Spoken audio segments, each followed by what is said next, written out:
जय हिंद दोस्तों, कैसे हैं आप सभी। आशा करता हूं बहुत ही अच्छे होंगे। दोस्तों, इस वीडियो में आपके लिए लेकर आया हूं स्टैटिस्टिक्स के अति महत्वपूर्ण प्रश्न। ये ऐसे प्रश्न जो आपके एग्जाम में बहुत ज्यादा पूछते हैं। तो इस वीडियो में ऐसे क्वेश्चंस हैं जो एग्जाम में बार बार पूछे जाते हैं। अगर सच में स्कोर बढ़ाना है तो सभी क्वेश्चंस ध्यान से देखना। तो चलिए बिना समय गवाए शुरू करते हैं आज का शानदार स्टैटिस्टिक्स के प्रैक्टिस सेट। देखते हैं पहला क्वेश्चन क्या पूछा है आपसे। पहला क्वेश्चन जो पूछा है वह पूछा है भारतीय संविधान के किस अनुच्छेद में सर्वोच्च न्यायालय का अभिलेख न्यायालय होना का उल्लेख किया गया है। आपसे पूछा कि भारतीय संविधान के किस अनुच्छेद में सर्वोच्च न्यायालय का अभिलेख न्यायालय होना का उल्लेख किया गया है। बताइए राइट आंसर क्या हो जाएगा। राइट आंसर आप लोग वीडियो को पॉज किया करिए, राइट आंसर कमेंट बॉक्स में लिखने का प्रयास करिए। बताइए इस प्रश्न का राइट आंसर क्या हो जाएगा। राइट आंसर हो जाएगा ऑप्शन बी, अनुच्छेद 129 इस प्रश्न का राइट आंसर हो जाएगा। भारतीय संविधान का अनुच्छेद 129 सर्वोच्च न्यायालय को कोर्ट ऑफ रिकॉर्ड्स घोषित करता है। सर्वोच्च न्यायालय के निर्णय और अभिलेख स्थायी परिणाम माने जाते हैं। इसे न्यायालय की अवमानना के लिए दंड देने का शक्ति प्राप्त है। यह न्यायपालिका की गरिमा और अधिकार बनाए रखने में महत्वपूर्ण भूमिका निभाता है। बाकी विकल्पों की बात करें तो अनुच्छेद 126 जो दिया हुआ है वह है कार्यवाहक मुख्य न्यायाधीश से संबंधित है। अनुच्छेद 131 सर्वोच्च न्यायालय के मूल क्षेत्राधिकार से संबंधित है और अनुच्छेद 143 राष्ट्रपति के परामर्शाधिकार से संबंधित। यह भी महत्वपूर्ण आर्टिकल है, पूछ लेता है। सर्वोच्च न्यायालय भारत का सर्वोच्च न्यायिक संस्थान है। स्थापना इसकी जो हुई थी वो 28 जनवरी 1950 को हुई थी। अब चलते हैं अगले प्रश्न को देखते हैं। अगला प्रश्न क्या पूछा है आपसे। अगला प्रश्न जो पूछा है वह पूछा है प्रसिद्ध बेतला राष्ट्रीय उद्यान जो भारत के पहले बाघ अभ्यारण्यों में से एक है किस राज्य में स्थित है। आपसे पूछा है कि प्रसिद्ध बेतला राष्ट्रीय उद्यान जो भारत के पहले बाघ अभ्यारण्यों में से एक है किस राज्य में स्थित है। बताइए राइट आंसर क्या हो जाएगा। राइट आंसर कमेंट बॉक्स में लिख दीजिए। तो राइट आंसर इस प्रश्न का हो जाएगा वो हो जाएगा ऑप्शन ए, झारखंड इस प्रश्न का राइट आंसर हो जाएगा। बेतला नेशनल पार्क झारखंड राज्य में स्थित है या पलामू टाइगर रिजर्व का हिस्सा है। बेतला भारत के शुरुआती प्रोजेक्ट टाइगर क्षेत्रों में शामिल था। यहां बाघ, हाथी, तेंदुआ, हिरण और जंगली भालू पाए जाते हैं। बाकी विकल्पों की बात करें तो मध्य प्रदेश में जो है कान्हा और बांधवगढ़ राष्ट्रीय उद्यान के लिए प्रसिद्ध है। छत्तीसगढ़ इंद्रावती राष्ट्रीय उद्यान यहां स्थित है और उड़ीसा सिमलीपाल राष्ट्रीय उद्यान के लिए प्रसिद्ध है। ये सभी चीज ध्यान रखिएगा। या छोटा नागपुर पठार क्षेत्र में स्थित है। बेतला राष्ट्रीय उद्यान जो है या छोटा नागपुर पठार क्षेत्र में स्थित है। प्रोजेक्ट टाइगर की शुरुआत ध्यान रखिएगा। प्रोजेक्ट टाइगर की शुरुआत भारत में 1973 में हुई थी। एग्जाम में क्वेश्चन या पूछता है। अब चलते हैं अगले प्रश्न को देखते हैं। अगला प्रश्न क्या पूछा है आपसे। अगला प्रश्न पूछा है दक्षिण अमेरिका की लेक टिटिकाका जिसे दुनिया की सबसे ऊंची नौगम्य झील कहा जाता है किन दो देशों की सीमा पर है। बहुत ही महत्वपूर्ण प्रश्न है। आपसे पूछा कि दक्षिण अमेरिका की लेक टिटिकाका जिसे दुनिया की सबसे ऊंची नौगम्य झील कहा जाता है किन दो देशों की सीमा पर है। बताइए राइट आंसर क्या हो जाएगा। राइट आंसर हो जाएगा ऑप्शन बी। ऑप्शन बी इस प्रश्न का राइट आंसर हो जाएगा।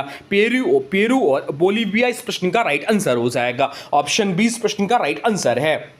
लेक टिटिकाका जो है दक्षिण अमेरिका में स्थित विश्व की सबसे ऊंची नौगम्य झील मानी जाती है। यह पेरू और बोलीविया की सीमा पर एंडीज पर्वतमाला क्षेत्र में स्थित है। इसकी ऊंचाई लगभग 3812 मीटर समुद्र तल से ऊपर है। यह मीठे पानी की झील है और पर्यटन के लिए प्रसिद्ध है। लेक टिटिकाका को नेविगेबल लेक इसलिए कहा जाता है क्योंकि इसमें बड़े जहाज चल सकते हैं। या उरोस जनजाति के तैरते द्वीप प्रसिद्ध है यहाँ पर। अब चलते हैं अगले प्रश्न को देखते हैं। अगला प्रश्न क्या पूछा है आपसे। अगला प्रश्न जो पूछा है वह पूछा है भारत का गुगामल राष्ट्रीय उद्यान। आपसे पूछा कि भारत का गुगामल राष्ट्रीय उद्यान जो मेलघाट टाइगर रिजर्व का हिस्सा है किस राज्य में है। बहुत ही महत्वपूर्ण प्रश्न है आज आपके लिए जो लेकर आए हैं। बताइए आपसे पूछे कि भारत का गुगामल राष्ट्रीय उद्यान जो मेलघाट टाइगर रिजर्व का हिस्सा है किस राज्य में है। बताइए राइट आंसर क्या हो जाएगा। राइट आंसर कमेंट बॉक्स में लिख दीजिए। तो राइट आंसर जो हो जाएगा वो हो जाएगा ऑप्शन सी, महाराष्ट्र इस प्रश्न का राइट आंसर हो जाएगा। गुगामल राष्ट्रीय उद्यान जो है महाराष्ट्र राज्य में स्थित है। यह प्रसिद्ध मेलघाट टाइगर रिजर्व का हिस्सा है। यह सतपुड़ा पर्वतमाला क्षेत्र में स्थित एक महत्वपूर्ण संरक्षित वन क्षेत्र है। यहाँ बाघ, तेंदुआ, भालू, सांभर और कई दुर्लभ वन्यजीव पाए जाते हैं। बाकी विकल्पों की बात करें गुजरात यहाँ पर गिर राष्ट्रीय उद्यान के लिए प्रसिद्ध है। मध्य प्रदेश कान्हा और बांधवगढ़ राष्ट्रीय उद्यान यहाँ स्थित है। राजस्थान रणथंभौर राष्ट्रीय उद्यान के लिए प्रसिद्ध है। मेलघाट टाइगर रिजर्व भारत के प्रारंभिक प्रोजेक्ट टाइगर क्षेत्रों में शामिल था?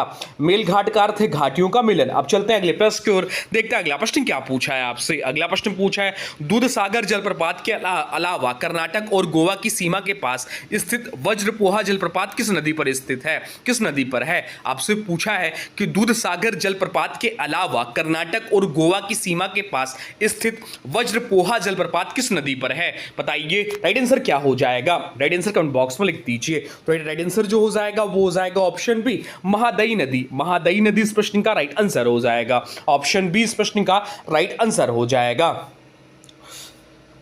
वज्रपोहा जलप्रपात जो है महादई नदी पर स्थित है। यह जलप्रपात कर्नाटक और गोवा की सीमा के निकट पश्चिमी घाट क्षेत्र में स्थित है। मानसून के समय इसका प्राकृतिक सौंदर्य अत्यंत आकर्षक होता है। महादई नदी गोवा में आगे चलकर मांडवी नदी कहलाती है।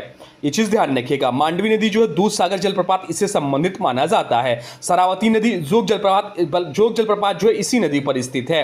पश्चिमी घाट यूनेस्को विश्व धरोहर स्थल है। कर्नाटक भारत के प्रमुख जलप्रपातों वाला राज्य माना जाता है। अब चलते हैं अगले प्रश्न की ओर, देखते हैं अगला प्रश्न क्या पूछा है आपसे। अगला प्रश्न जो पूछा है वह पूछा है भारतीय संविधान में गणतंत्रात्मक ढांचा और प्रस्तावना में स्वतंत्रता, समानता और बंधुत्व के आदर्श वाक्य किस देश से लिए गए हैं? आपसे पूछा है कि भारतीय संविधान में गणतंत्रात्मक ढांचा और प्रस्तावना में स्वतंत्रता, समानता और बंधुत्व के आदर्श किस देश से लिए गए हैं? बताइए राइट आंसर क्या हो जाएगा? राइट आंसर कमेंट बॉक्स में लिख दीजिए। तो राइट आंसर जो हो जाएगा वो हो जाएगा ऑप्शन ए, फ्रांस इस प्रश्न का राइट आंसर हो जाएगा। ऑप्शन ए इस प्रश्न का राइट आंसर हो जाएगा। भारतीय संविधान की प्रस्तावना में स्वतंत्रता, समानता और बंधुत्व के आदर्श फ्रांसीसी क्रांति से लिए गए हैं। भारत गणतंत्रात्मक ढांचा भी फ्रांस से प्रेरित माना जाता है।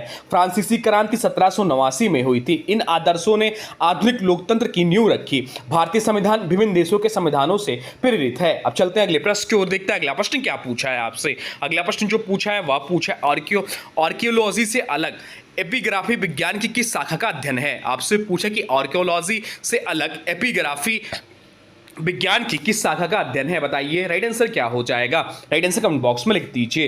तो राइट आंसर जो हो जाएगा वो हो जाएगा ऑप्शन ए, शिलालेखों का अध्ययन। शिलालेखों का अध्ययन इस प्रश्न का राइट आंसर हो जाएगा।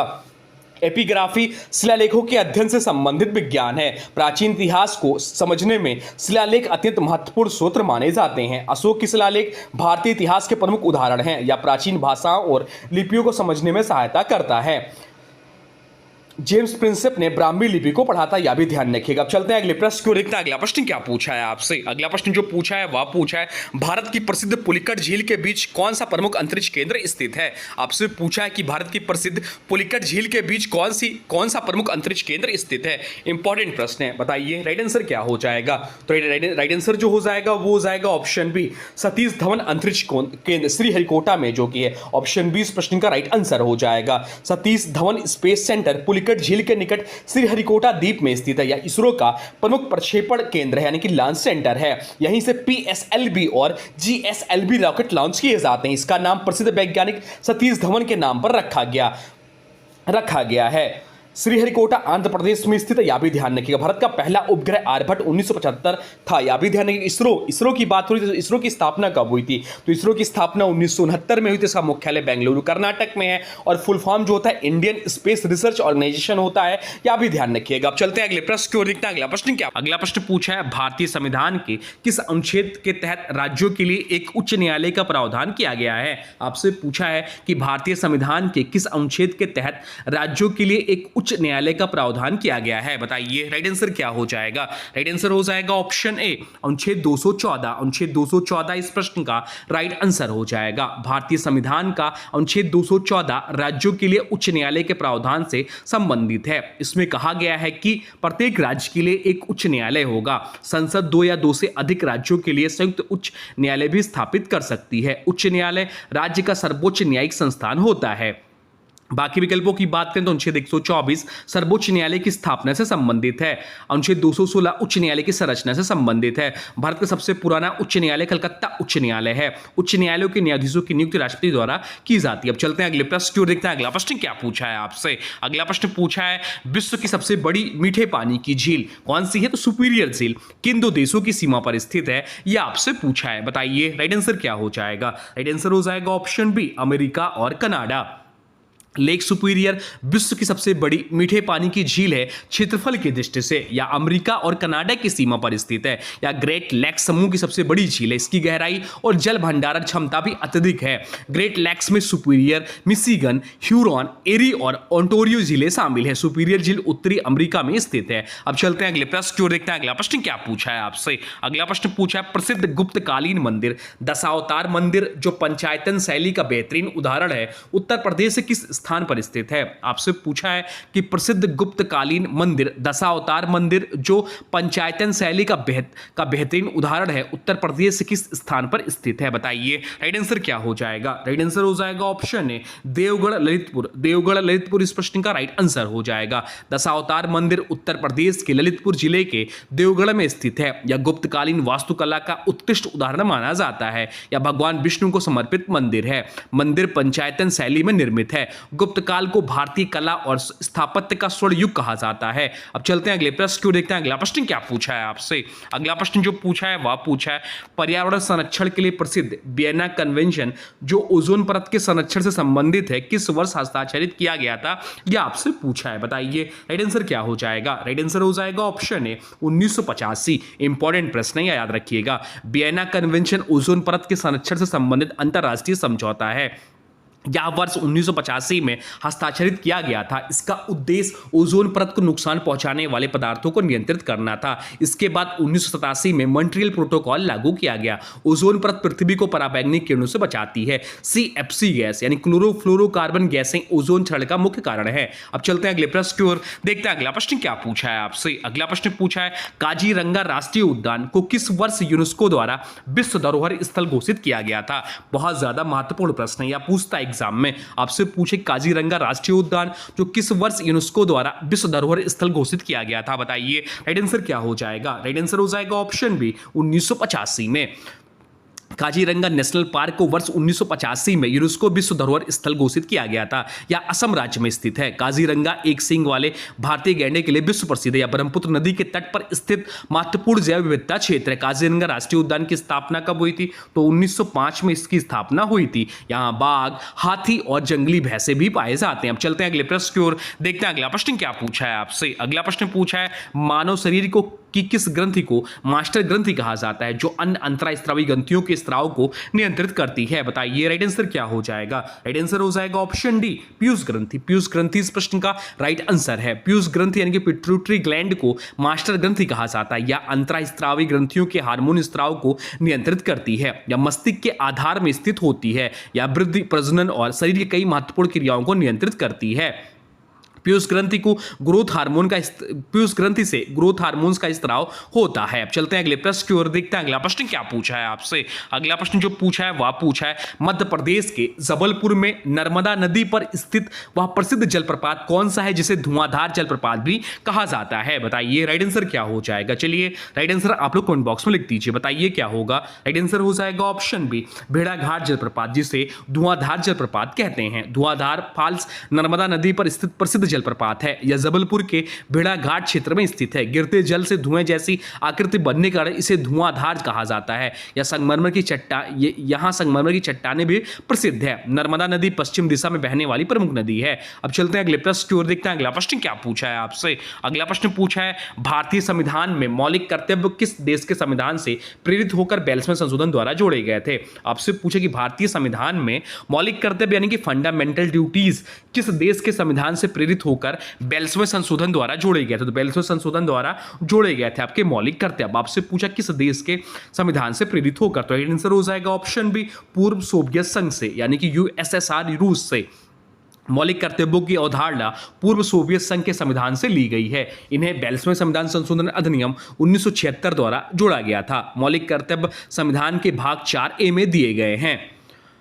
मौलिक कर्तव्य अनुच्छेद 51A में वर्णित 6वें संविधान संशोधन द्वारा 11वां कर्तव्य जोड़ा गया था। अब चलते हैं अगले प्रश्न की ओर, देखते हैं अगला प्रश्न क्या पूछा है आपसे। अगला प्रश्न पूछा है विजयनगर साम्राज्य की स्थापना 1336 में किन दो भाइयों ने मिलकर की थी। तो कब हुई थी विजयनगर साम्राज्य की स्थापना? 1336 में। किन दो भाइयों ने की थी, आपसे पूछा है। चलिए बताइए राइट आंसर क्या हो जाएगा। राइट आंसर हो जाएगा ऑप्शन डी हरिहर और बुक्का नामक दो भाइयों ने। विजयनगर साम्राज्य की स्थापना 1336 ईस्वी में हरिहर और बुक्का ने की थी। ये संगम वंश के संस्थापक स्थापक थे। विजयनगर साम्राज्य दक्षिण भारत का शक्तिशाली हिंदू साम्राज्य था।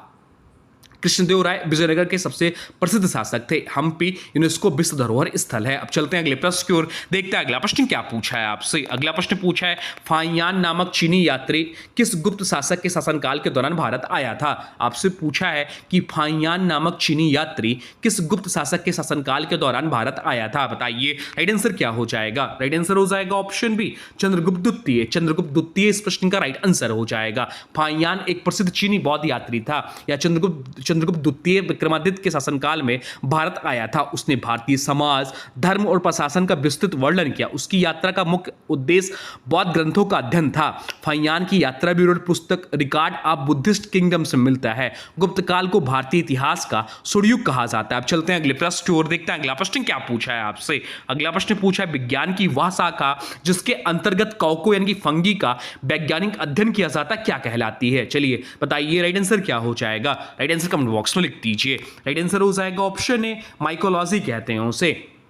माइकोलॉजी विज्ञान की वह शाखा है जिसमें कवकों का अध्ययन किया जाता है, फंगी का अध्ययन किया जाता है। कवक अपघटक के रूप में महत्वपूर्ण भूमिका निभाते हैं। ईस्ट और मशरूम कवक के प्रमुख उदाहरण हैं। कुछ कवक औषधि निर्माण में उपयोगी होते हैं। बाकी विकल्पों की बात करें तो फाइकोलॉजी में शैवाल का अध्ययन किया जाता है। पोमोलॉजी फलों का अध्ययन कहलाता है और एंटोमोलॉजी कीटों का अध्ययन कहलाता है। अब चलते हैं अगले प्रश्न की ओर, देखते हैं अगला प्रश्न क्या पूछा है आपसे। अगला प्रश्न पूछा है भारत की सबसे बड़ी मीठे पानी की प्राकृतिक झील क्या कौन सी है। तो बुलर झील है। भी पूछ सकता है कि भारत की सबसे बड़ी मीठे पानी की प्राकृतिक झील कौन सी, बुलर झील है। आपसे पूछा है किस केंद्र शासित प्रदेश या राज्य में स्थित है। चलिए बताइए राइट आंसर क्या हो जाएगा। राइट आंसर हो जाएगा ऑप्शन बी जम्मू और कश्मीर। जम्मू और कश्मीर इस प्रश्न का राइट आंसर हो जाएगा। उलर लेक भारत की सबसे बड़ी मीठे पानी की प्राकृतिक झील है या जम्मू और कश्मीर के बांदीपोरा जिले में स्थित है। झेलम नदी इस झील से होकर बहती है। बुलर झील को रामसर साइट का दर्जा प्राप्त है। बुलर झील बाढ़ नियंत्रण में महत्वपूर्ण भूमिका निभाती है या प्रवासी पक्षियों का महत्वपूर्ण आवास स्थल है।